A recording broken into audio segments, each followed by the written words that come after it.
Hola, mucho gusto. El día de hoy les voy a hablar acerca de los antecedentes de las constituciones de 1824, 1857 y 1917. Antes que nada me presento. Mi nombre es Jacqueline Merino Martínez. Soy estudiante de la Universidad Autónoma Benito Juárez de Oaxaca, de la Facultad de Contaduría y Administración. Actualmente estudio la licenciatura en Administración. Bueno, sin más que decir, empezaremos a hablar de la Constitución Federal de los Estados Unidos Mexicanos de 1824. Esta Constitución fue creada por el Congreso en el lugar llamado Antiguo Templo de San Pedro y San Pablo, en la Ciudad de México. Fue aprobada el 3 de octubre de 1824, promulgada el 4 de octubre y publicada el 25 de octubre de 1824.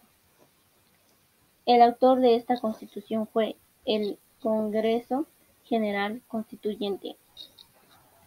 Se presentó el primer proyecto de división política del México independiente y federado.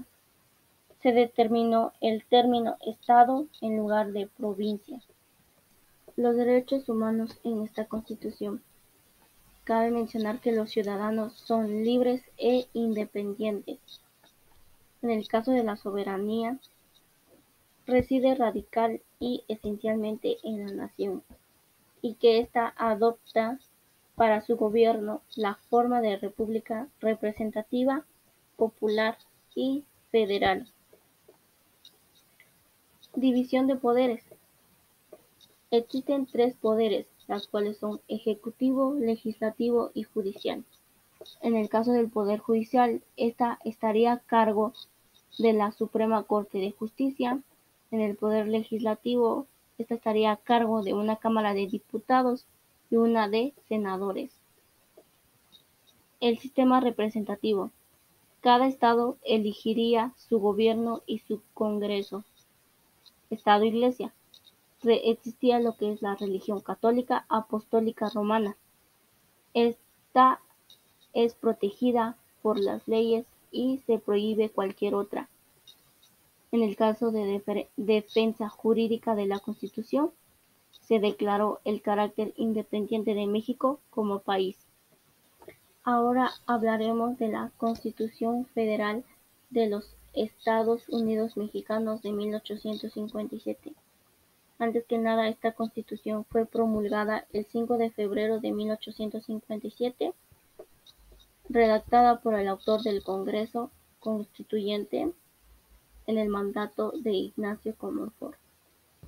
Fue una constitución de ideología liberal, eliminó la prisión por deudas civiles y estaba conformada por 8 títulos y 128 artículos. En el caso de los derechos humanos, esta Constitución establece las garantías individuales a todos los mexicanos, es decir, la libertad de expresión, libertad de asamblea, entre otras libertades. En el caso de la soberanía, nos habla de la forma de gobierno democrático y federal. Sus estados fueron declarados como libres y soberanos. División de poderes. Esta estaba integrada por 3 poderes, las cuales son el ejecutivo, legislativo y judicial, en la cual el poder legislativo nos habla de una sola cámara, la Cámara de Diputados. En el poder judicial, de 3 departamentos, que son Suprema Corte de Justicia, los tribunales de circuito y de distrito. Sistema representativo. En esta Constitución, los representantes son elegidos mediante votos. El Estado-Iglesia, todo individuo es libre para profesar la creencia religiosa que más le agrade. La defensa jurídica de la Constitución.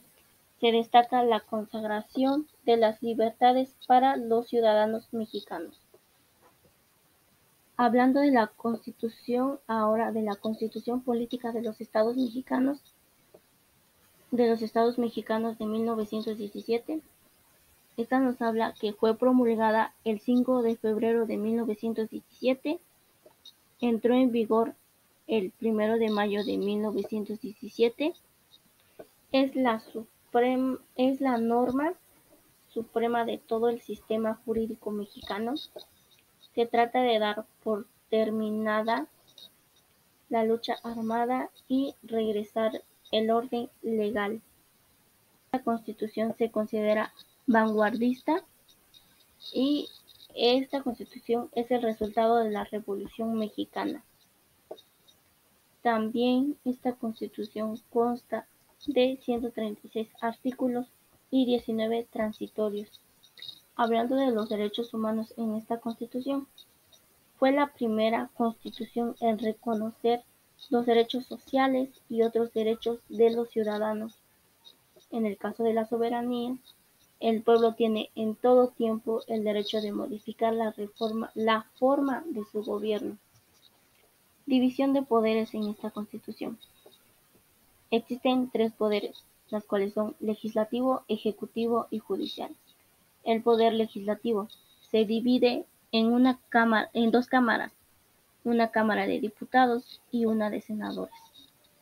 El poder ejecutivo, por el presidente, que es uno solo.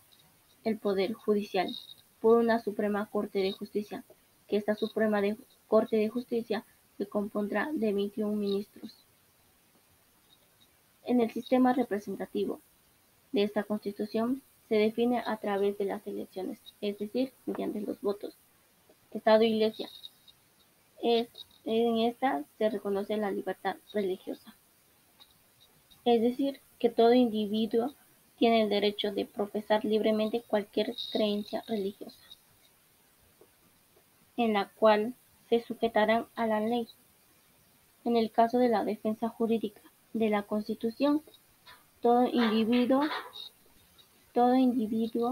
gozará de las garantías que otorga esta Constitución.